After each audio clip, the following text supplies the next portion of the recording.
emodels.co.uk. Make something awesome.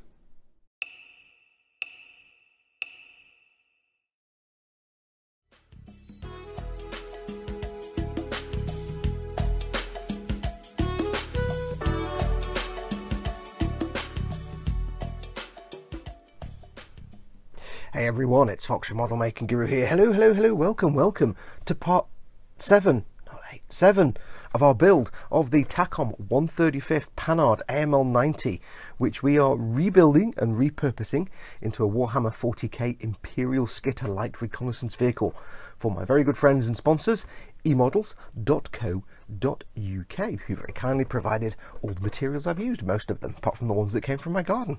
Welcome to part 8. If you remember, in part 7 we got the diorama underway, and there's not really a lot much more to do now. We're not going to go too far. Like I've said from the start, we're going to keep this a reasonably simple build. We're not going to go too expensive, too complicated. We're going to, you know, tailor it for beginners. So we've got all the mud and dirt and dust laid down. We've got a dead tree thing here. We've got some sticks in the base for where some of the figures are going to go.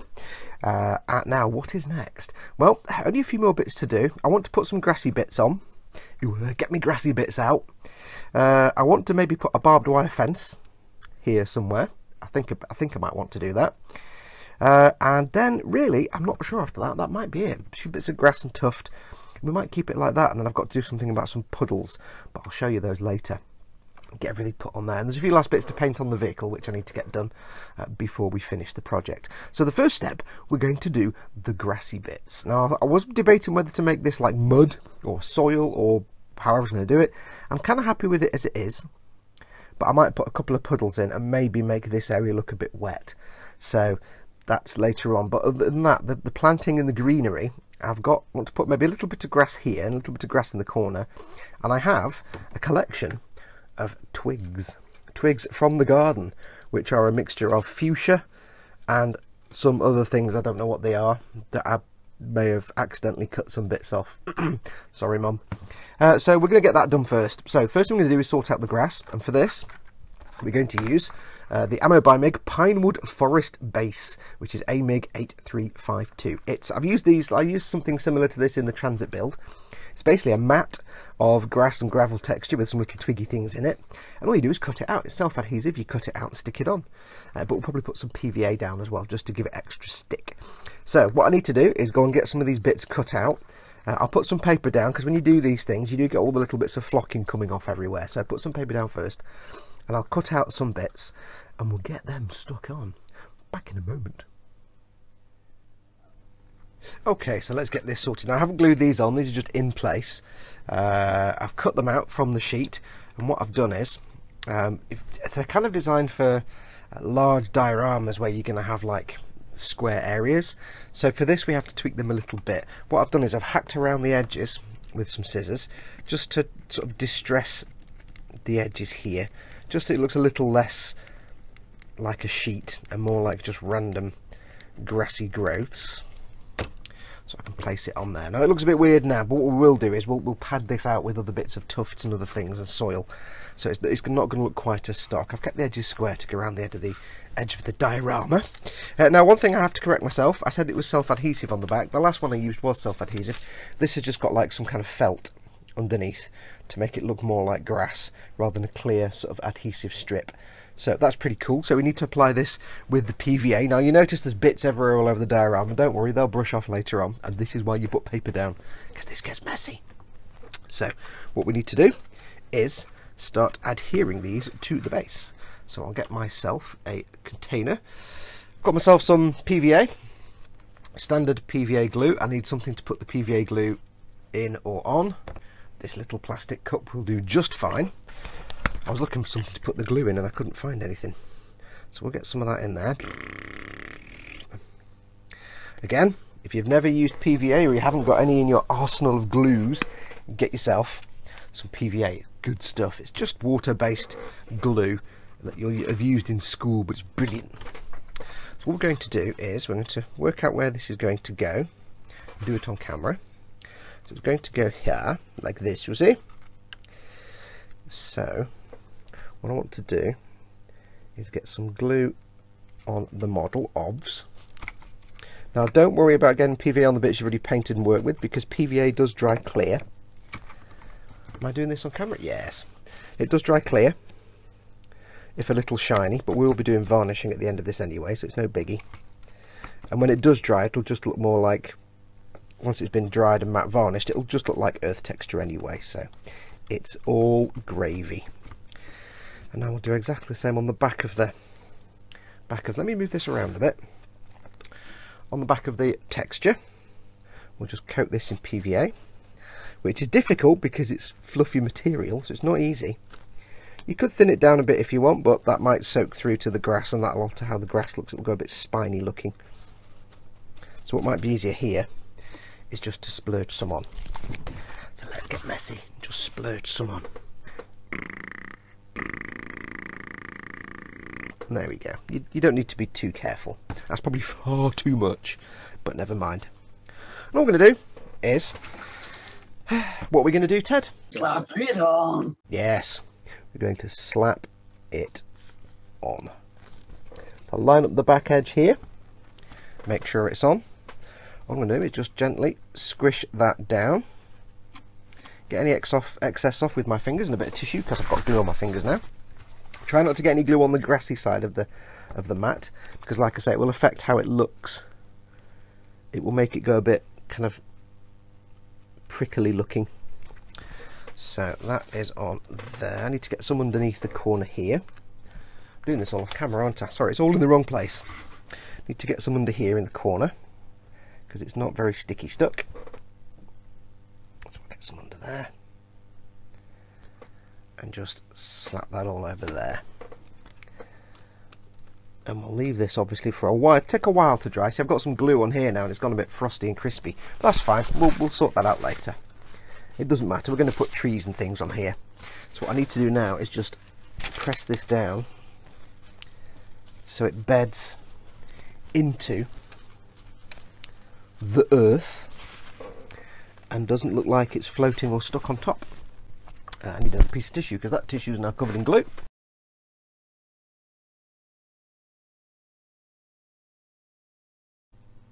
Okay, so that's the grass on. As you can see, it looks a bit messy around the edges, but don't worry, the PVA will dry clear. You can see here it's fading away, and once the matte coat goes on, it will hide it anyway. So we need to kind of blend this a little bit because it's looking a bit obviously like I've stuck a mat of grass on there. So what we're going to do is we're going to use some tufts. I've got a load of tufts here. I've got a huge selection of tufts from all different sources. And I've picked these ones because they look kind of close to the colour of the grass. I've got some darker ones and some lighter ones, but these kind of look close. Now these are little self-adhesive ones. Now you can make your own tufts just by putting a blob of PVA on some plastic and dropping some grass flocking on there. But these are pre-made ones. So all we're going to do is we're going to start dotting these around. So what we need to do is get us the tufts. What I do need to do is get some PVA ready. PVA. There we go. I love PVA glue. It's just no nonsense. Just no nonsense. So, PVA. I have a brush. And all we're going to do is, quite simply, get us an tuft. I always feel bad doing this because they always feel like I'm pulling off some tiny creature, like caterpillar or something. Now I could just stick these down, but what I might do is just put a little tiny amount of PVA on the bottom as well, just to give it some extra stick. So we'll do it on camera there. A little bit of PVA, not much. And all we're going to do is we're going to start dotting these over around the edges of the grass like this, and what this will do is hopefully it'll hide this crisp edge and hide this lip so that we'll have more blendy going on. Not sure what I'm going to do around here. I might just pad up some grass around this bit as well just to hide it away, but this will hopefully give it more of a random grassy edge. And what I'll also do is every now and then in a few places where we've got like a chunk of earth, I might make it like a chunk of earth that's fallen out of the sort of edge here and has got a dot of grass on the top, like a chunk of earth with turf on the top. So I'll now go around, I'll do another one. Stunning stuff this, isn't it, watching me sticking grass things on. It's like watching paint dry. Oops. Yeah, I always feel bad because I feel like I'm pulling off some tiny little creature. It's like little caterpillars. Caterpillars. So these little sort of mats of grass texture from Ammo, they are really good. They've got loads of different designs and climate type things. They've got tundra and forest and all things like that. That's going up a rock. That's not natural, is it? That's not how grass works. Hello, come off. Oh, well, I'll just push it down. There we go. Get in the hole. Get in the hole. There. There. Put you down there instead. That's better. So it's just going to hopefully pad it out a little bit. But yeah, these mats are really good because you can just slap them all over the model. That's still going halfway up a rock. Let's take that off and let's not use that one because it went wrong. See, I make these mistakes so you don't have to.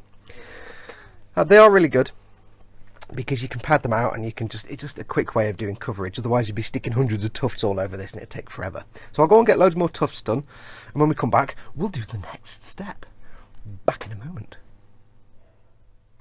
Okie dokie, so that's all the grass done. You can see it looks a lot more like grass now. It looks a lot more natural and less like I've stuck a mat of stuff down.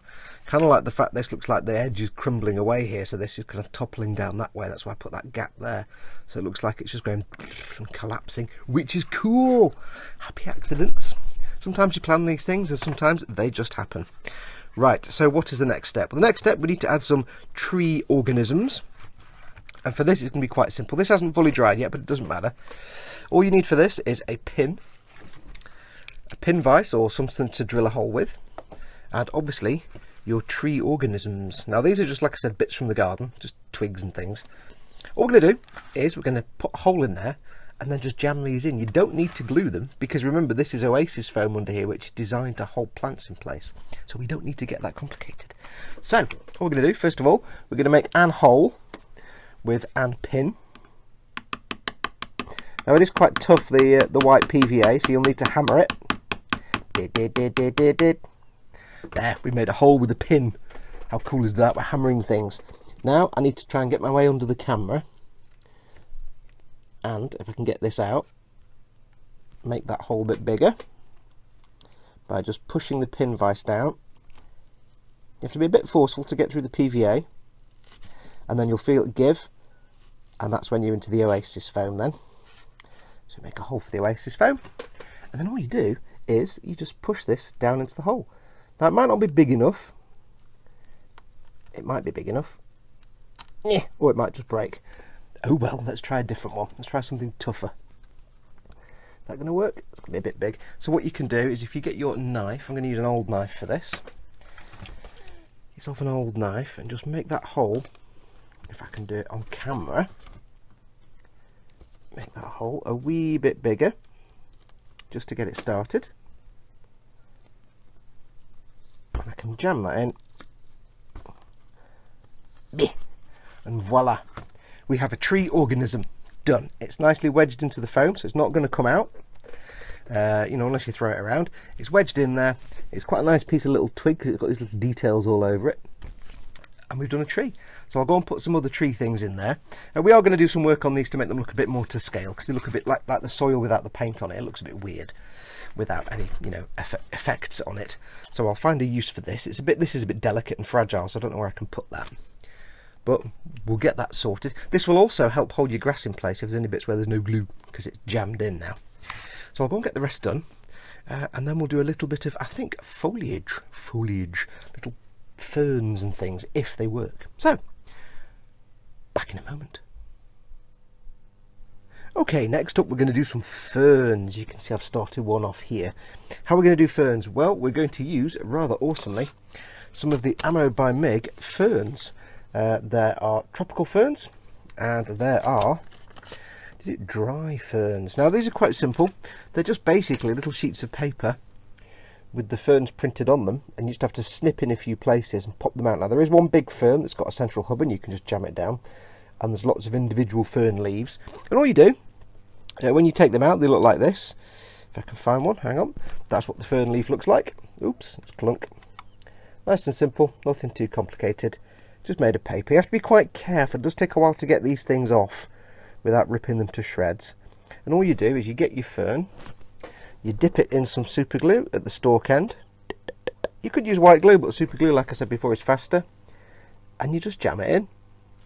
like that. Now you need to leave it for a few minutes for the super glue to set, and then once you've got them in, you can start to fan them out and spread them around. So let's get another one. Let's find another one. Ooh, I've dropped it. Oh, dropping. So you can see there we've got another little fern leaf. And I'm going to turn this around a little bit because I want to go this. Oops, I want to drop it is what I want to do. I want to go this way this time. So I'm going to try and get it in there. So I'm just going to again touch the stalk end to the super glue. Oh, and drop it. Brilliant. Well done. Do you know, they are quite fiddly. Does take a little bit of patience. Oh, I've dropped it again. Holy moly. Right, let's try that again. There's the leaf. Touch into the super glue and then just plonk it in there. Oops, and then just drop it. It's not as easy. It's not quite as easy as it looks, but it's not too hard. Right, so that's in. So yeah, you want to let the super glue set for a little while. I'll do it on camera as well, might be a good idea. It all moved. You want to leave it for a while for the super glue to set, and then when it's set, what I'll probably do is I'll go and pop a blob of super glue on a cocktail stick in the middle just to lock it all in place as I knock the camera. Worst filmed section ever. And then once it's dried and nice and in place, I can just push all the leaves back and make that classic fern shape. Just try and be careful not to get them to get stuck together, because they do tend to lock into each other and you can never get them apart. So I've got a load of little fern leaves to do. I've got some red ones as well for some dried ferns. Got some red ones there. Things like that. So I'll go and get all these stuck down. And then the next step. Back in a moment. Okay, now on to the next step. It's time to make some barbed wire. Yes, let's turn this over so you've not got funny colours going on. It's time to make some barbed wire. Now I've got here a sheet of photo etch barbed wire. This is Forge World, but other barbed wires are available. Various companies, I think Army Painter do some, and various other companies do them. They come in either this, where it's one long strip that's like double back like a Q. It goes like that, or you can get them in rolls where it's like already twirled around like the sort of razor wire stuff. I do recommend, if you're doing barbed wire, get yourself the sheet rather than the twirly whirly ones, just because these we can paint quite easily before we apply them to the diorama. The twirly whirly ones, they're kind of a pig to paint, so I do recommend you get the sheets. Anyway, I've got a few rusty sort of colours. I've got Ammo by MIG Shadow Rust, a MIG 043. I have Vallejo Game Colour Gory Red, which is 72011. And I have Beastie Brown, I love that name, Beastie Brown Vallejo Game Colour 72043. I also have, I've just put it somewhere, I don't know where I put it. I also have some AMIG 3006 Light Rust Pigment Powder. Don't know how well that'll stay on, but we'll give it a try. And somewhere I've got some Pigment Fixer, if I can find it. I'll have to find my Pigment Fixer. Anyway, let's give this a go. So we've got this primed already. I just gave it a quick blast with some UMP primer. Just carelessly blasted it on, so it's got primer on there now. And all we're going to do is dry brush, because I want it to look rusty and old. So we're just going to dry brush this, or rather we're going to stipple dry brush, and I'm going to have to use my left hand because the camera's right there, and if I do that I'm going to knock the camera every 5 seconds, unless I do it at an angle. I want to be able to stipple it. So let's crack on. So we're going to start off with Shadow Rust. Get some on my little palette pad. Give it a good shake first of all. I've no idea if this is going to work, but we'll find out. A bit of paint. A blob of paint. The lid won't go back on. The lid is going back on, yes. And you've seen me do dry brushing a trillion times before. I'm just going to get loads of paint on the brush. I can be quite... oh, it's in the way. I can be quite generous with this, because this is going to be the base colour, so I don't need to do too much of a dry brush on this, more like a very sort of dry brush.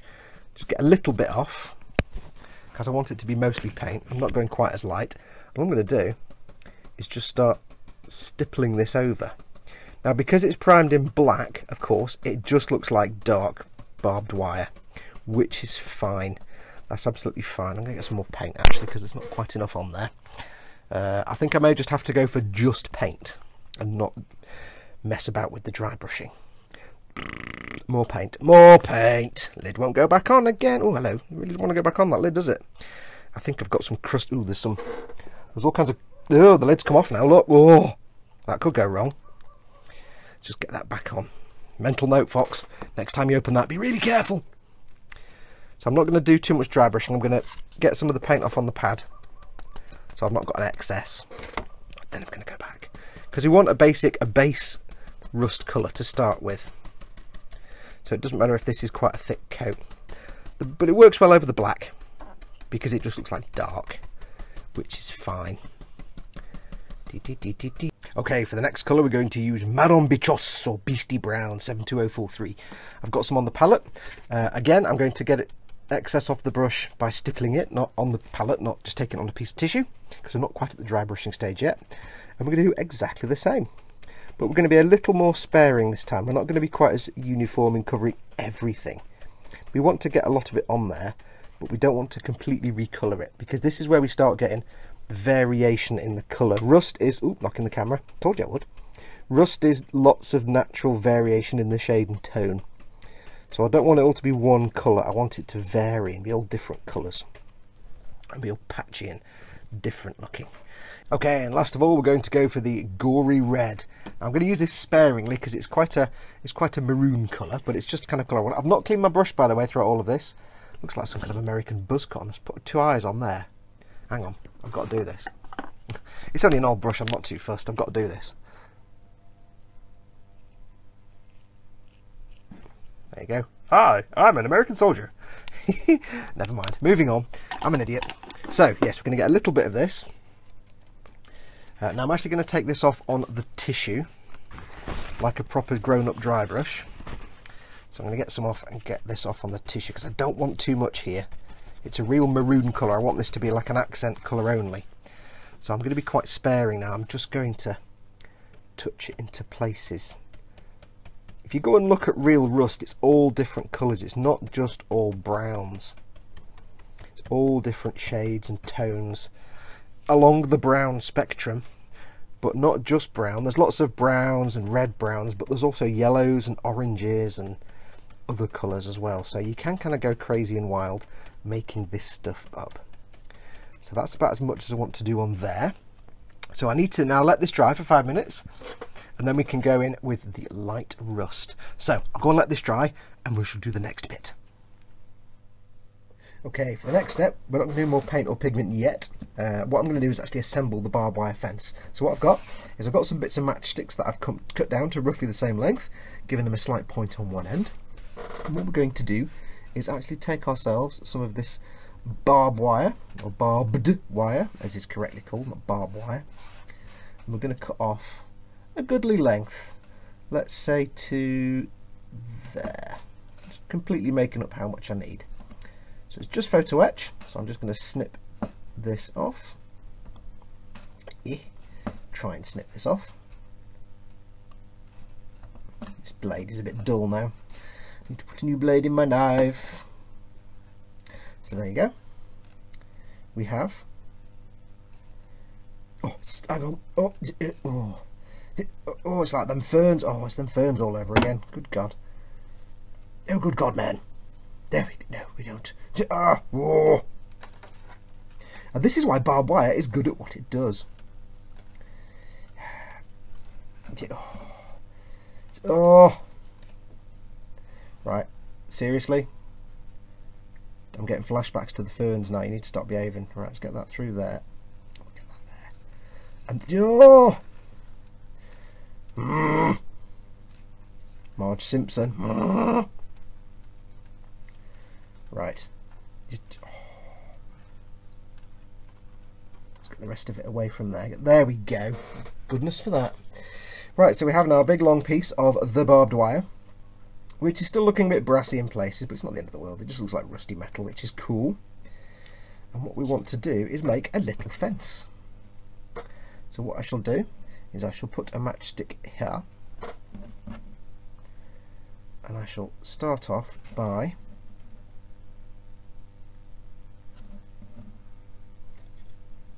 getting my super glue, which I forgot to get out.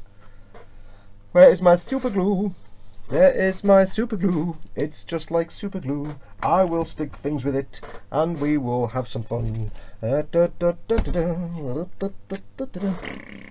Super glue. That's almost Star Trek. Copyright. Ooh. I need a cocktail stick. Cocktail stick. I'm so not organ. There we go.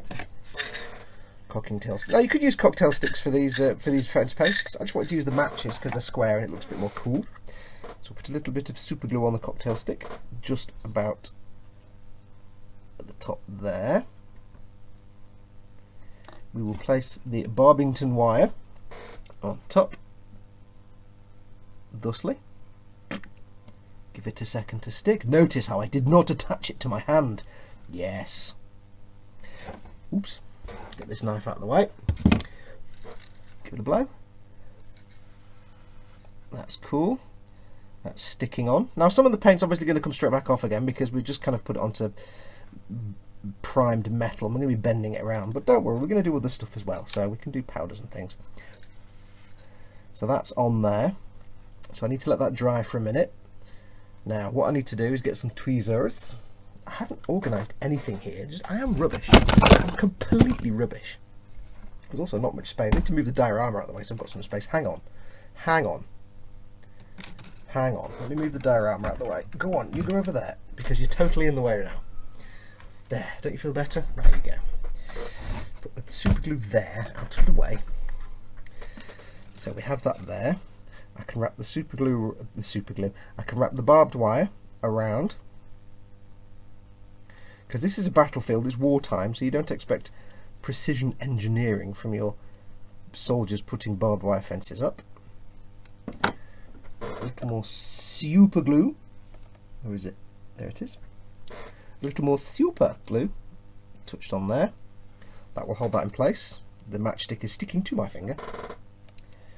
And what I need to do now is basically just repeat that at intervals. So I've got some fence posts and I'll make a section of fence and then I'll snip that and I'll do a second row of it. And then we can get it onto the diorama. So I'll go and get all those glued on. You don't want to sit and watch me do that for 10 minutes. So I'll go and get those glued on and then we'll do the next little bit of weathering on here and we'll get it on the diorama. Back in a moment. Okay, so that's all the wire glued to the fence and it's looking pretty ramshackle and erected in the haste of war. Looking pretty cool. So what's next? Well, next we need to do one more little bit to the rust on the wire. And what we're going to do for this is we're going to use some pigment fixer, AMIG 3000, do it on camera. Pigment fixer and some medium rust, AMIG 3005. I changed the rust, I decided to use this one. Oh, actually no, you know what? No. Let's use AMIG 3006, which is light rust, because it's more visually striking. So what we're going to do is we're going to get some pigment fixer, and we're going to be really careless about this. We're going to basically coat the wire in pigment fixer first of all, and just slap it on, not give it a second thought. Doesn't matter if it goes on the wood, doesn't matter at all. Smells delicious. It just smells like white spirit, but it just smells dead nice. I like pigment fixer. And there's wire coming off the end there. Make sure it's on both sides. Really slap it on in great amounts. Then we're going to put the lid back on, because of course we are, because don't want to screw it up. Get the powder, the rust powder, and all we're going to do is quite simply, Ted, Slap it on. yes, slap it all over carelessly onto the wire. We're going to use a lot of powder here because most of the powder will just fall off, but that's why I've got the tissue down. Doesn't really matter. If you're going to use weathering products, you have to learn to get creative with them and handy with them and just get it everywhere. Get it on there. Oh yes. Oh, hello, you're escaping. Come back, little devil. Make sure it's the same on the other side. Make sure we've got coverage on that side as well. I love using weathering powders. It's just a great way to get really nice weathered effects dead quickly. Okay, that's on there. And then what we can do is we can give it a second, and what I'll do is I shall decant some of the pigment fixer, because I don't want to get pigment in my pigment fixer. Decant some of the pigment fixer out into a little container, and then we can go back over with the pigment fixer. And what this will do is it will fix it in place a bit better, but it will also break it up a little bit. In some areas the powder will just wash off and just leave a trace of the rust colour. In other areas where I've missed, it will leave more, and it'll just give more of that lovely varied look. And notice how it's also colouring the wood as well. That's kind of intentional, because I will be doing some shading on the wood, some tints, because we don't want them to just look like giant matchsticks, because that would be a bit rubbish. It's all about happy accidents. So that's that there.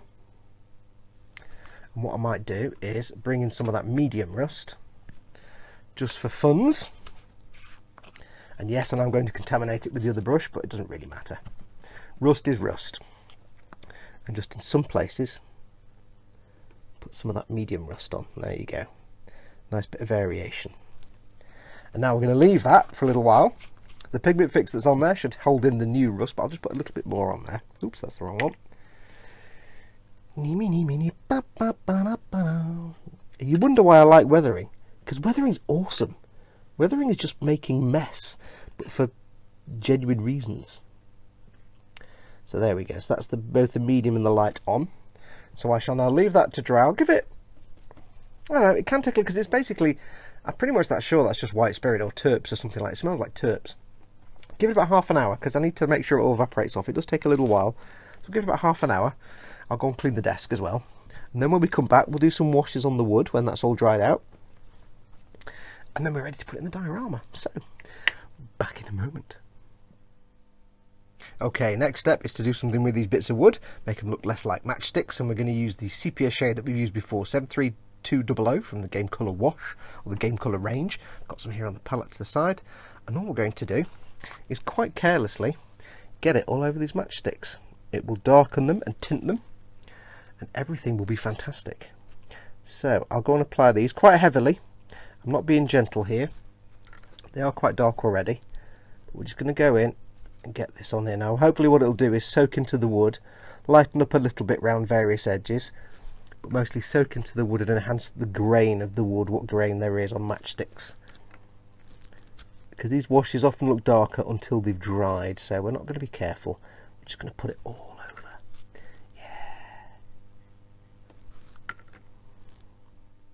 Okay, so that's dried and we're looking nice and old and gnarly.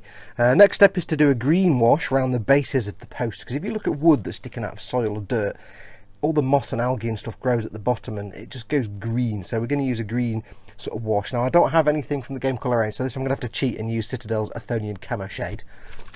But any thin sort of murky dark green paint or green wash will do. But Athonian Camo shade is quite a nice colour, it's like a browny green. And all we're going to do for this is basically what we've just done, but we're just going to focus it towards the bottom. Now it may take a couple of coats to make it show over the brown, and I'm going to go maybe 2/3 of the way up. I'm not going to go up too far. I don't know how far these will stick out of the ground when I put them in, so we'll just be generous, but go about 2/3 of the way up. I say it might take a couple of coats just to get the actual green showing through. So let's find out. It might just make it go darker. Who can say?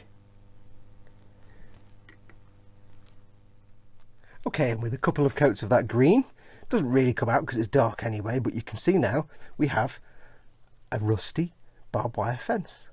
Dead easy. Quite good fun. Now, here's a lesson learned. I learned these things so you don't have to. When you're using pigments, don't just put down a little bit of paper. Put down a lot of paper. Because you know what happened? This desk used to be grey. Now it's kind of rust coloured. And I had to scrub so hard to get the pigment out, because it was all brown, using both oil paint thinners and isopropyl alcohol, that I've actually scrubbed some of the lines off. Look, oh, big blank spots there and there. Look, oh. So yeah, I need to clean that bit as well. So yeah, if you're doing powders, especially if you're doing it on, say, your mum's prized coffee table or something, just put down more paper than you need, because that powder will go everywhere. Anyway, let's go and get this put in the diorama, and we'll move on. Okay, so the fence has been put in place, you can see here. Now, dead easy, like we did with the trees. We just made a little tiny hole with the pin and then pushed the stick in. So these two aren't glued in place, they're just held in place by the PVA glue, which has kind of gone around the stick. When you stick the stick in, the glue kind of stretches back in again, so it kind of grips it in place, and it's held in place by the foam, same as the tree, so no glue required. These two bits down here are glued in place just to keep them down, and this last one here is just left wobbly because I'm going to be able to, it allows me to position that. When I put the vehicle in, I can position that if I want to make it look like it's been mangled up in the dozer blade or something like that. So we've left that one free floating for now, and it just looks kind of cool. I'm really pleased with that. Dead simple, dead simple. It looks kind of nice. Now, what's next? Well, a bit more weathering, if you like, on the tree objects. We need to make these tree creatures look a bit more like tree creatures. They look like, that looks like a stick. Quite now, right now it looks a bit silly, so we need to do some weathering on that. And on this tree over here, you can see when I did the ferns, I put a fern in the tree because why not? Why not? There's a big lumpy bit there, so I put a fern in there, and I need to make it look like there's moss growing on there as well. So what we're going to do is this. First thing we're going to do is we're going to add some green. Now I'm going to use again the Athenian camo shade that I used on the stumps. Didn't really come out on these because they were already quite dark, but it's a dirty green colour. Now other colours are available, obviously, I just don't have anything I can use. There's probably a wash from Vallejo that's a very similar colour. It's basically a dirty dark green, or you can just use a dirty olive green type dark colour like that and thin it down and make it into a wash. But let's get this doing. So first thing I'm going to do is put some on this tree here, and it's just to give it, to start with, give it a green tinge. Now the big mistake I made on the fence, which I'll happily admit, was that I did the browns first. And when you do the browns first, the problem is you can't then see the green over the top. It kind of makes the green just turns into a dark colour, so you can't really see it. So what I'm going to do first is the green on here, and I'm not being careful, I'm not being delicate, I'm just putting it on there. It'll be patchy, it'll be in lumps and bumps. Brush marks are brilliant. If it gets a few little bits of stripes, that's fine. If you look at an ash tree, it's all kind of stripes, it's greys, and you can't see that, can you? It's greys and colours like that. If that was off camera, by the way, I do apologise, I'm an idiot, what can I say? So you can see I'm doing kind of brush marks, I'm not being careful, I'm just making sure it's on there, just to give it some variation.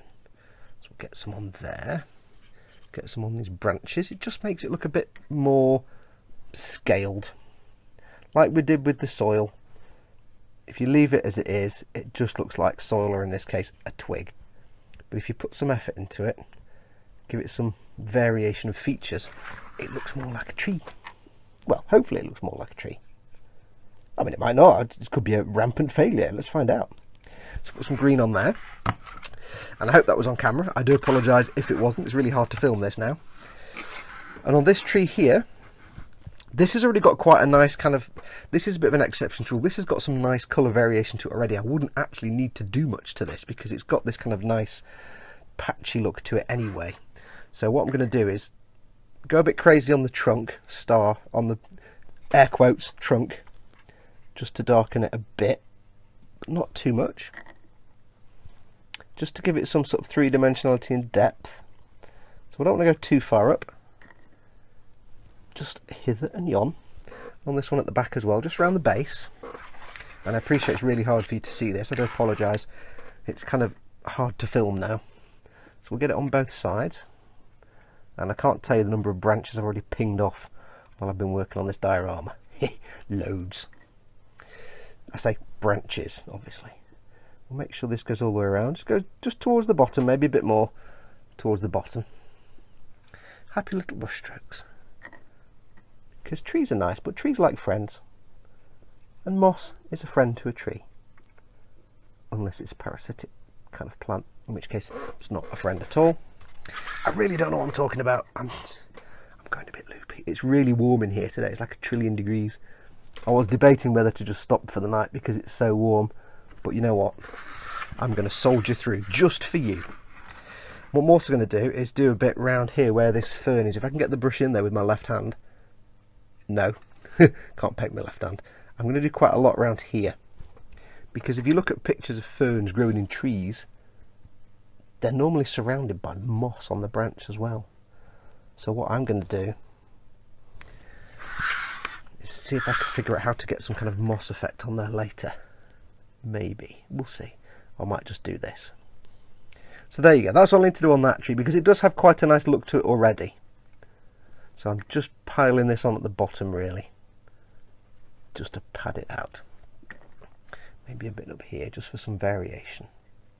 There you go. There you go. And I'll come back to the first tree.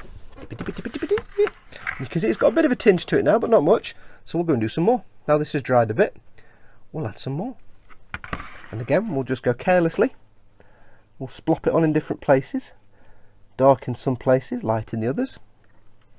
Just to make it look varied. And see how it's catching in all the those little dimples on the surface as well. That also gives it some natural variation. So that will do quite nicely.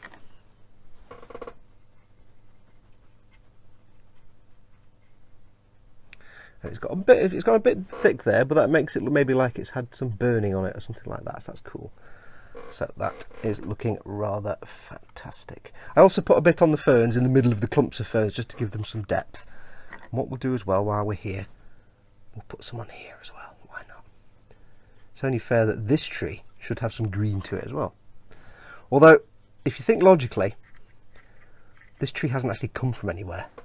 There's not like half a tree trunk sticking out the ground anywhere. So it's kind of, yeah, it shouldn't really be there. But hey, you can make up whatever story you want when you make your dioramas. So there you go, that's some green on there, just to make it vary a little bit from the background. And I'll probably go and do a bit more on that in a bit. So I'll let that dry. I will have a think about what we're going to do next. So I'm not really sure. As you know from me, I make things up as I go along. That's how model making is fun. Don't plan things too much. I mean, plan, you know, some things like the complicated buildy parts, structural things, but for things like this, don't plan too much, don't think too much, just get in there and have some fun.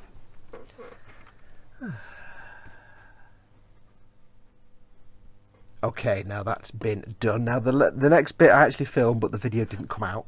I did 2 more steps. I took some Ammo by Mig Protective Green AML-90 and I applied some to the crook of that branch where the moss is, just to give it a green tinge. It's a lighter green. I thinned it down with a lot of water so that it kind of hung around on edges, just to give a little highlight colour. I striped a bit on the base of the trunk here and on this trunk as well, just a tint, and I put a tiny little bit on here. And then when I'd done that and that dried, I went in with some Vallejo Game Colour 72063 Desert Yellow, and I dry brushed over the log down here. You can see I dry brushed over there, so all the little crisp details came out, and it's great because even though it's a twig, it kind of looks like a model of a tree trunk because it's got all the stripes on it. It's just kind of cool. I like the way that came out. Dry brushed a bit on that, on the stakes for the fence, and also over some of the stones, just to pick out some of the edges, just to give them a bit more contrast. So that is done. What is next? Apologies, I did film that, it just didn't come out. So that's where we're up to at the moment. What's next? Next we need to fill this puddle. I need to stop locking the camera as well. We need to fill this puddle. Now there's a million different ways you can do this. Ideally you'd use resin. I don't have any resin, so what we're going to do is a bit of an old school method. We're going to use some gloss varnish, so my pledge 2 times more shine. 2 times more shine. Floor care finish. We're going to get a load of this, put it in a container like that. You see? Was that even on camera? I don't know where my camera is. I've lost the ability to know things right now. And we're going to take some MIG, AML-90 acrylic colour. Of course it's acrylic colour. AML-90 Dunkelgelb. I'm sure it's the right kind of Dunkelgelb. And what we're going to do is we're going to find a brush that I can use to do gloss varnishing, because I don't want to knacker a decent brush. That's too small. Ah, we'll just use a decent brush, never mind. Oh well. So I've got some in the little container here. I'm going to take a little bit of the Dunkelgelb. Now I did paint the puddle here, the idea being that when I put the clear varnish on there, it would just show that underneath. But what I'm actually going to do is put a tiny drop of this into the pledge. Just 1 drop, see if that's enough. Might be, might not, might go horribly wrong, who can say? I'm going to give that a good stir. I'm going to stop knocking the camera. I'm going to give that a good stir. Hopefully you'll see it kind of has that muddy puddle look straight away, instantly. Perfect. So what I need to do now is get a pipette. Let me get a pipette. Okay, so we have an pipette, and all we're going to do is dead simple. We're going to suck some up and we're going to make a puddle like that. dead simple. And what I'll do is I'll try and find some other areas. Can't really see anywhere else where a puddle might form. If I do it too thin, it will just disappear into the surface. There were some puddles. I did take photographs of some puddles, but they've kind of disappeared now. So what you'll see is that's spreading out and it's flattening down, and it will kind of spread out around the area. I'll probably need to do several... I'll probably need to stop knocking the camera. I'll need to do several applications because unlike resin, it won't make a thick puddle shaped layer. It'll flatten down into a gloss varnish. So I'll need to keep adding this. As soon as that's dried over enough, I'll go in and stick some more on, and then stick some more, and then some more, and I'll build it up really slowly.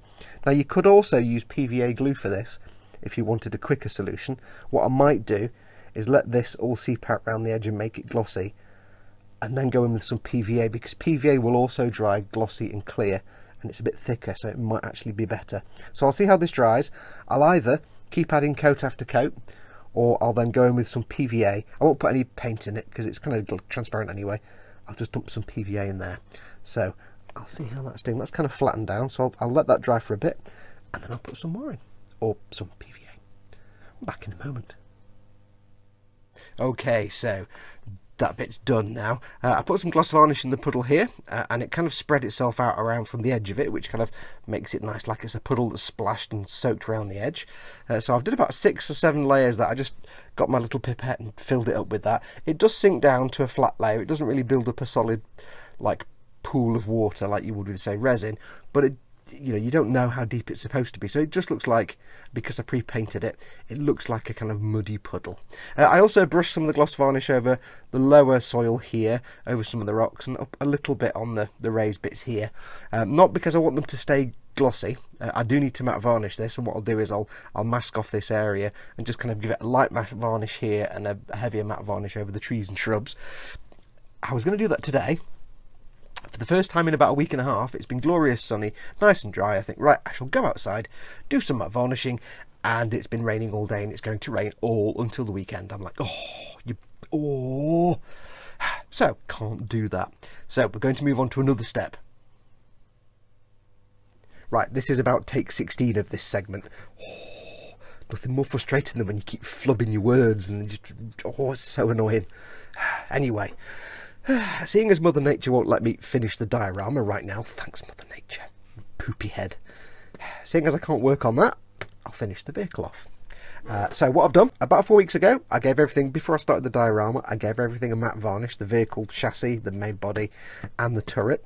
And then a couple of days ago, I finished off some of the paint, finished off all the bits of painting and stuff. Now I did try filming it, but it didn't come out, so I can't show you. But what I did was I glued the 2 dudes into the turret. I left some primer off inside where I was going to glue them in, so the glue would stick. The interior of the APC hatches, which was painted with the MIG APC interior green, and then a wash of the sepia tone shade.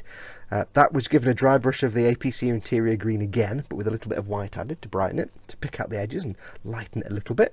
And then a dry brush of Ammo by MIG steel, and I did the steel over the big stubber on the front as well. And around the hatches, and I also did a load of dry brushing of steel on the dozer blades. And if you remember, I think the last episode, was it the episode before, I think, somewhere, we dry brushed a load of metallic colours on this already. However, I did matte varnish it after that, and what that means is, the reason I matte varnished it after doing the metallics, and then did another metallic dry brush over the top, is that you get things like this, 2 different metallic colours. I can't remember if I used the steel the last time, I do apologise, I can't go back and watch the video, but it doesn't really matter. The first metallic colour that I dry brushed was shiny when I did it, and then I matte varnished it and it turned into a dull grey.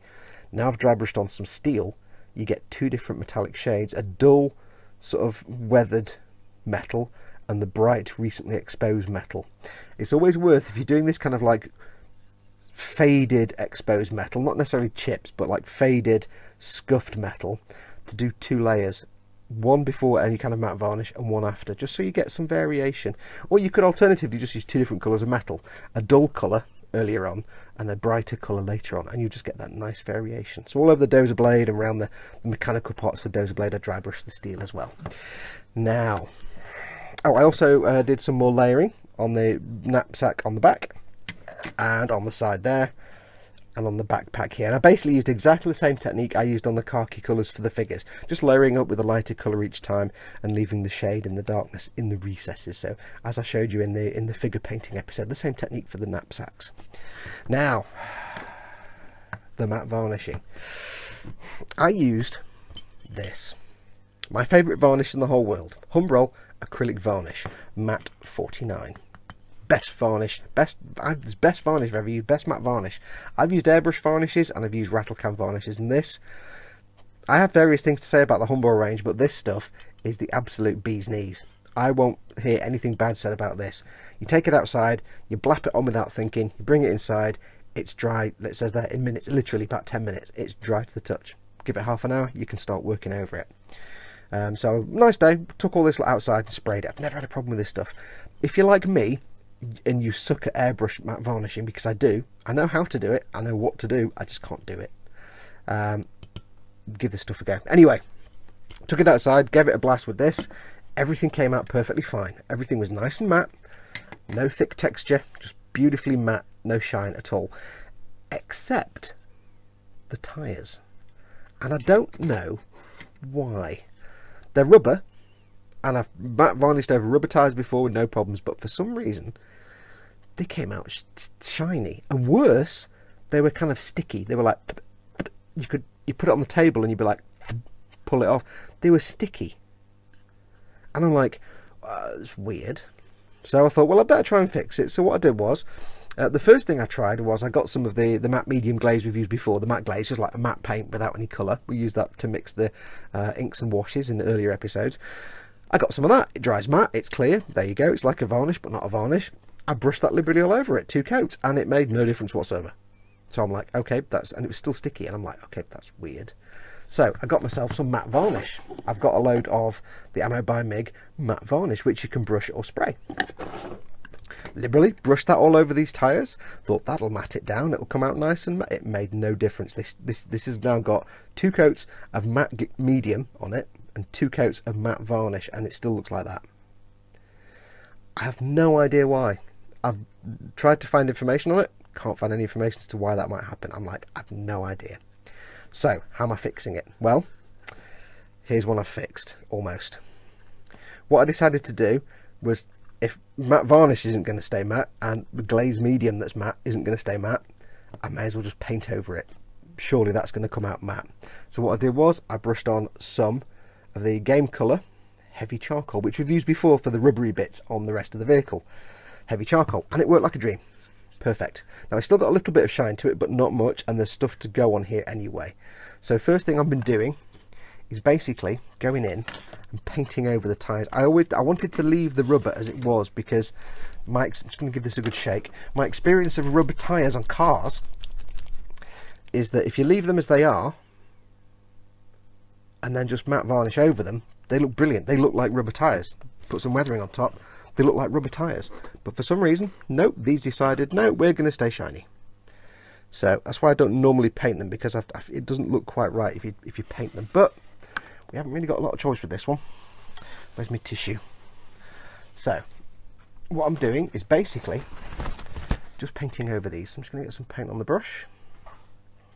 I'm thinning it down a little bit. I don't want it to be lumpy bumpy.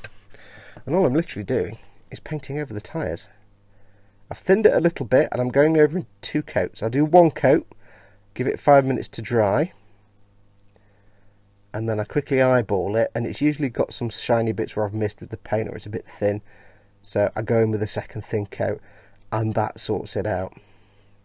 So this is the first step in fixing these tyres. Like I say, I've never come across this before, and I've got no idea why it's done it. So if any of you out there might know why it's done this, do tell me, because I don't tend to do a lot of kits with rubber tyres. As you know, I don't tend to do I don't do shiny cars, and I don't tend to do lots of AFVs, so it's not an area I'm 100% familiar with.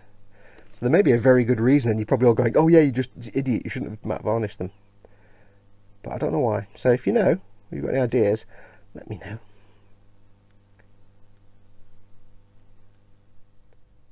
Okay, so once that paint had dried, I went over with a thin black wash, which was just the Vallejo black, matte black, with a little bit of the glaze medium, the matte glaze medium added to thin it down. just to bring back a little bit of darkness. And as you can see, they look more like rubber tyres now. Yay! Brilliant. So there you go. So I don't know why they were glossy. I don't know why the matte varnish did that. It's very weird. Very strange. Anyway, next step. I have put down the paper. I have learned from the mistake of the great desk enmessening the other day when, yeah, I got rust powder everywhere. It was really annoying on my desk, and my desk is now a lovely hint of rust. And I took half the panel lines off. So what I've done, I've put paper down everywhere because we're going to do more pigments. We're almost done now. We need to make this, we need to sort of place this in the world. We need to make it look dirty and dusty. And for that, we're going to use the Ammo by MIG Dark Earth, which is a MIG 3007, my absolute favourite. And this couldn't be easier. There's two steps to this, one here now, and then one when it's on the diorama. So what do? Dead easy. First of all, we get our Dark Earth, which is a powder, hence all the paper in the world. The first thing we do, we're going to need a number of things. We're going to need this, which is Dark Earth pigment.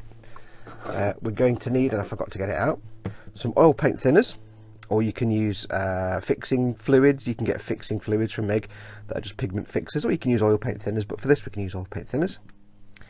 And then we're going to need some matte varnish. Matte varnish, yes, any matte varnish will do, as long as you can brush it on. So the first step is to get my chair around so I can see what I'm doing. First step we need to do is to fix this down onto something so it's not going to fall over, because I've only got one pot of this left and that will be really sad. I've got gloves on because it's going to get messy. And all we need to do is quite simply get a brush and start putting the pigment all over. Now we don't need to think about it at this stage. This is just an initial blast to get some powder on there. So you can go as heavy or as light as you want. Obviously it's going to be all over the wheels. It's going to get into the wheel wells. It's going to be out of shot. Brilliant, Fox, well done. It's going to be out of shot. We're going to get it all underneath. And this is just going to colour everything.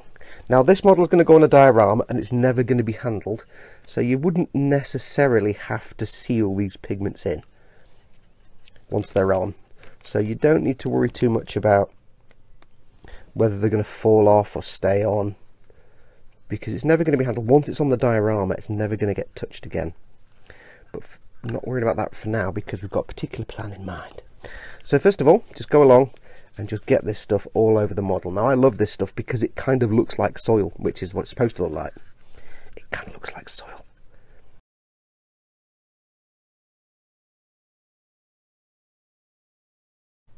Okay, so you can see now it's got a much more dusty, dirty look. Not a muddy look, I'm not really going for a muddy look, but it's got a much more dusty, used look to it. Now you could just leave it like that. As I say, this is going on a diorama, so it's never going to get handled. It doesn't matter if it's not fully stuck down.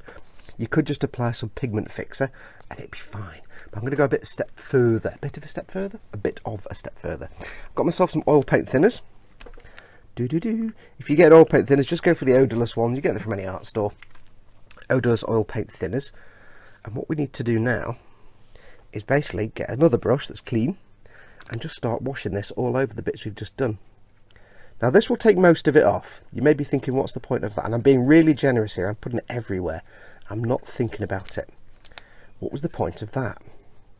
And why is my hand in that place so you can't see anything? This is just to start making this flow around edges, because it's almost like I'm making it almost into a wash. So yes, it will get rid of a lot of it, but it will retain that kind of strange earthy tone as well in some places. It won't be a complete removal. So we're just going to go around. We're going to rather carelessly get this stuff all over. It will collect in some recesses and make little dusty recesses. It will leave the powdery effect in some other places. And you'll see in a minute when we come back, when I've done this bit.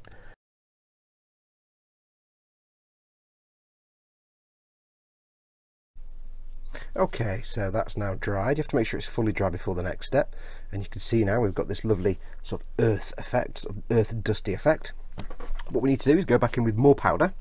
And I can just get it from the, oh no, I was going to get it from this pile, but it's all moist now. So I've got some more dark earth. What we're going to do here is we're going to go in, got a dry brush, go in with the powder again, but we're going to get most of the powder, move this out of the way, get most of the powder off the brush. because I don't want big lumpy bits of powder now. What I want to do is stick that pot down. What I want to do is recreate the dust effect. So I just want to get some off on the paper, and then I want to start going back in again to get that dusty effect that we had before, where it just faded and it gave like a dust layer. So I don't want big clods of earth, I just want to give the effect of the dust that's built up, dried dust. So we'll do some more on the wheels here.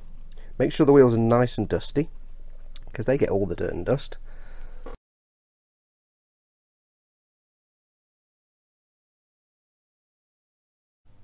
Okay, now for the next step. You can see it's looking pretty good, looking dusty again. Nice. So the next step is to put in some like clods of earth that have been on there for a while but have dried out. So I've got some of the MIG matte varnish, which is AML-90. And all we're going to do is we're going to need a brush. We're going to need a brush. Use that one. What we're going to do here is, in places where it makes sense that earth would clog up and get stuck, we're going to just brush it all over. Now it doesn't matter how careless you are, because of course it's a matte varnish, so it will just dry off as a matte varnish, or in some cases a little bit satin if you put a lot on there. So we're going to do some around here. We'll do around all the little axle points and on the inside of the wheel. And I'll leave that bit for now. So we've got that on there. What do we need to do? Dead simple. I'm going to get some of the powder. I'm going to take it off out of the jar because I don't want to contaminate what's in the jar. So I'm going to get some of the powder on the table here. Oops, maybe not that much, but never mind. Got a little pile of powder, and all we're going to do is munge this powder into the matte varnish. Like that. Dead simple. What this will do, anything that goes where the matte varnish is will stick, and the matte varnish will sort of soak its way through the powder, and what you should be left with, instead of just a powdery covering and a faint sort of powdery effect, you'll be left with clods of earth that actually stick in place, and you just get that nice clodded earth. So it's like clods of mud that have gone on, because what we've done so far is just dust and dirt. This is like clods of mud that have stuck on. In fact, I'll get some on the back of the dozer blade. Where's the brush for the matte varnish? This is more matte varnish. This is, you've got, I'll start again. We've done so far dust and dirt, sort of dry dust and dirt. What we're doing now is where mud has gone on the vehicle, and then later on has dried out. So we'll go halfway up the dozer blade. So that then becomes again dried dusty earth, but it's clumped on a bit more than the normal dusty dry earth would. So it just gives a bit of variation. As if you know me by now, you know it's all about variation. That's how it works. So that's on there. We'll get a little bit more varnish, I think. Where's the varnish? We will do a little bit of varnish on the dozer blade. Not too much, because I don't want to completely cover up all our hard work. So I'll just randomise it. Go with the powder. Knock the camera. Knock the camera again. Now after a little while you probably want to change the brush you're applying the powder with, because it will get clogged up with matte varnish. And best not to use your best brushes for this either. Now it looks quite cool now because it looks like wet muddy earth, but unfortunately it will dry out and it'll go pale again. So that's going to do us quite nicely. Let's get a bit more around there. So I now need to leave this to dry. Give it a good 20 minutes or so. And now this is ready to go on the diorama, where we have one last bit of muddy dusty dirt. Back in a moment.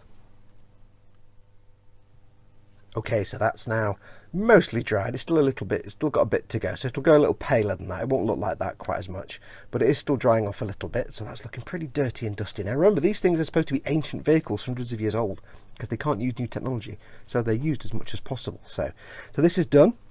There's one last little bit left to do on the dozer blade, and to do that we need to mount it onto the base here. Now you'll see on the base I have a small, if you can put it on camera, a small acrylic rod, small piece of acrylic rod. I've got a load of collections of bits of acrylic rod. You can get them from all over the place, just clear plastic. I've drilled a hole into the base and I've super glued that in. It's about 1 inch long. What I've also done is I've put a hole in the bottom of the vehicle there, just drilled it into the base, and that should line up perfectly. If I can find the hole, it should line up perfectly with the hole, and it'll be exactly the right size. I just put the vehicle, what I did was I drilled the hole in the vehicle first, then I put it where I wanted it, and then drilled through that hole into the base. So that now sits on the diorama. It's not going anywhere. I could glue it in place, but I don't really need to.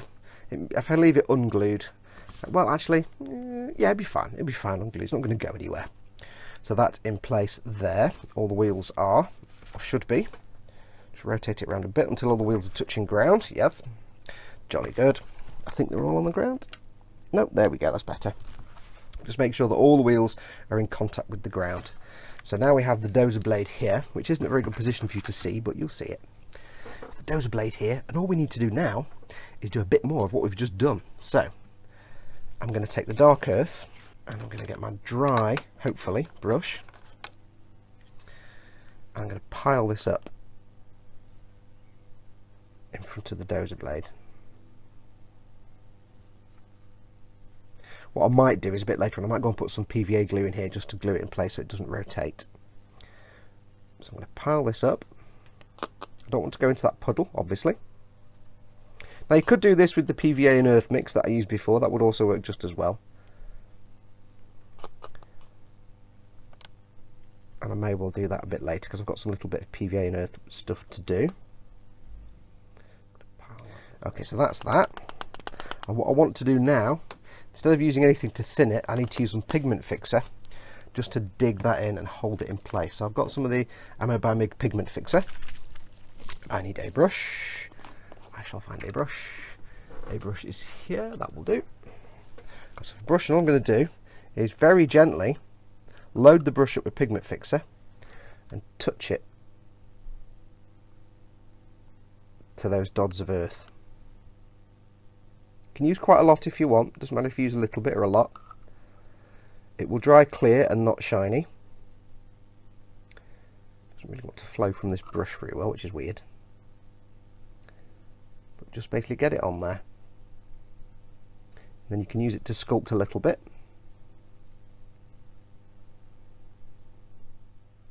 What will happen? Okay, and while all the mud around the dozer blade is drying nicely, it's time to stick on some figures. So dead simple. When I was painting these, remember I mounted them into corks and I had a cocktail stick sticking out the foot because I drilled a hole in the foot. All I've done is I've trimmed the cocktail stick down. I pre-drilled some holes in the base when I was making the base, and I had cocktail sticks sticking out, so I've taken those out. And all I'm going to do is I'm going to get some PVA glue and glue them in. You could use super glue for this. I'm just going to put some PVA on a little surface.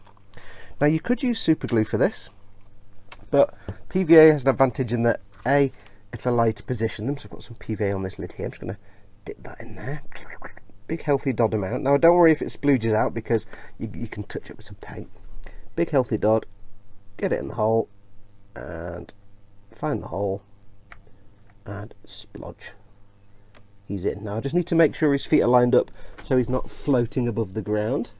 Nope, that looks pretty cool. So that is him in. It'll take quite a while for the PVA to dry fully. I've just got PVA on my arm, look. You can't see, but never mind. Put my arm in the PVA. It'll take a while for the PVA to glue, but the reason I've done this and not use super glue is if I do super glue, kind of they go in straight away, and then you've only got very limited time to fiddle with them and get them lined up so the feet are on the ground and they're not floating in midair or anything like that. The other thing is, of course, there's always the chance that if you put too much super glue on, it may frost out around them, and that becomes a pain to try and fix. So I'll go for PVA. It means I can get them in there, I can wiggle him around, and if I ever need to, I can pull him back out again, because the sticks that were in there to hold keep the holes, like the placeholder sticks, they were just glued in with PVA as well, so it's all gravy. So I'll go and get all these figures stuck on, and then pretty much I think we're done. I think can't think of anything else I need to do. So back in a moment. And with all the figures now attached, job complete. Build is finished. Yes, I'm really, really pleased with how this has come out. I've had a great time doing this. It's taken me a while because I've had lots of delays and setbacks, but I'm really pleased with how it's come out. All the figures are attached. This guy at the back here was glued on the same as this guy. So was the little sergeant at the front here with his power sword pointing in that direction saying, shoot all these dudes over here. The sniper hiding back here in the tree, he wasn't glued in, he just had a really long cocktail stick on his foot, so I just made a little hole with a pin and pushed him into the Oasis foam, and he's now wedged in there. The Oasis foam is holding him in place, so didn't need to glue him. But I'm really chuffed with how this has come out. It's only my 4th or 5th diorama ever, because I don't tend to do a lot of dioramas, I just build the models. But I'm really chuffed with it. The puddle came out quite nice. One thing I would change is somebody pointed this out to me on Facebook, but I kind of realised it myself anyway. Yeah, these rocks, I chose little round pebbly things from the garden. I probably should have gone with not round pebbly things because they just look like little round pebbly things. Really, ultimately, that's kind of, you get away with it, it's fine. But I think next time I do anything like this, I'll probably use things more like this one and this one. Bits of slate, or like this one here. Bits of slate or stones that aren't quite as rounded and polished, because round pebbles are polished by river water or by being bumbled around in the sea or the rivers. So kind of kills the scale a little bit, but it's fine, it's fine. I'm still really chuffed with it. I'm chuffed with how the soil came out. The idea of using real soil and PVA, genius, just, absolutely genius. I thought about how to do this and I thought it's going to be really, really hard to do the texture of the terrain. No, bit of PVA, lots of soil, bake it in the oven, done. There you go, nice and delicious, and it smells fantastic, if you didn't smell all the glue and paint. So yeah, we are done, everything's finished. I really would recommend the Takom AML-90 kit, which is what this is all based off. It is a beautiful little kit. It's nice, it's not too complex. It's not exactly a beginner kit, but it's not too complex. And if you take off the big dozer blade on the front and all the Warhammer stuff, it is a nice looking vehicle. It is advantageous if you're looking at doing any kind of kitbashy stuff with Warhammer. Like Panzer IVs, it's one of those things that it's not got anything on it that really suggests how big it actually is. So it does kind of fit in. You put the figures in here, and they don't look like they're in the wrong scale, because these aren't 1/35, they're 28mm tabletop figures. But it kind of works. And there's not a lot of vehicles real world vehicles you could use for Warhammer, but yeah, it kind of fits perfectly. So that is everything. I hope you have learned something along the way. I certainly have, because like I say, I've only done a handful of dioramas before. I had a cracking time. Oh, the frame was just shiny black plastic. I've just gone over it with some UMP primer, gone over it with a bit of matte varnish, and then gone over it with a very light spray of some light, neutral grey from Tamir in the rattle can, just to break up the black a little bit, because I didn't want it to be too black so it just looks like a picture frame. I wanted it to have some kind of texture to it, so that's all been done. But yeah, I've learned a lot doing this. I've had an absolute blast digging holes in the garden. Yes, I've spent many years watching Time Team and wishing I could go and dig a big hole in the garden, so I did. Yes, and I had an excuse and Mum let me get away with it because I had a reason. Yeah, I'm usually like, Mum, I'm gonna go and dig a big hole in the garden. She's like, oh, I want to find Roman things. I'm not going to find Roman things in the garden, but I can wish. Anyway, that is it. We are done. I'll pop up some pictures, or you're probably already seeing them anyway. But that's going to do us for this build, so thank you so much for watching. I do hope you've enjoyed it. I do hope you've learned things and had things inserted into your brain for future reference. Don't forget, of course, the AML-90 kit from Takom is available at emodels.co.uk, for whom I made this video. They are my sponsors. They supplied the kit and some of the bits and bobs. But this kit is available. They don't yet stock Warhammer. I'm working on them. There's reasons, but one day. But yeah, just get this kit. It's really, really nice. If you like your armoured vehicles, it is a sweet little kit. Just be careful of the rubber tyres. Like I said, don't just matte varnish them. I don't know why mine came out shiny, but if it does happen to you, just go over them with a sort of rubber grey colour or a darker grey, and then do the weathering and a bit of black wash, and you'll be fine. You'll be fine. But that's going to do us. So thank you so much for watching. Don't forget, as always, do pop along to emodels.co.uk. They've got everything you need. Anything you need to make a model kit, they'll give you the kit, they'll give you the tools, the paints, the books, the how to do thing books. Everything you can possibly need, they've got. We always say, if they haven't got it, you don't need it. But if there is something specific you're after and you can't find it in store, it's either just out of stock, so drop them an email to the eModel store or fill out the contact form on the website, and they'll let you know when it's back in stock. Or it might be something they don't normally stock, but they can probably get it for you anyway from one of their distributors. So either way, if there is something you're looking for, some very specific thing, and you can't find it, just drop them an email. They'll get you sorted out. Don't forget, of course, as well, Monday nights, 9 p.m. BST, every Monday. Me, Ted and Chris, or for the next few weeks, me and Chris, because Ted's moving house, do the eModels live stream on eModels website, emodels.co.uk/live. Join in the live chat. We do giveaways for mugs and stickers, and every week we do a giveaway for a kit. So every week we give a kit of some sort away. So there's always things to be won and to be had, and it's a good laugh. It's like a load of guys just sitting in the pub having a chat, and you're watching and you're joining in. So there you go. Come and watch, join in the live chat. Anyway, that's going to do us. Thank you so much for watching. Do take care of yourselves. Give this a try. If you do make one of these, or you've done something similar, pop it up on the eModels gallery, emodels.co.uk/gallery, and show us how you've done. But anyway, I need to wrap this up because I keep getting to the wrap-up bit and then waffling on about something else. Go make something awesome. Go be awesome. You there, that you watching with your eyes on your face. You be awesome. And until next time, adios, amoebas.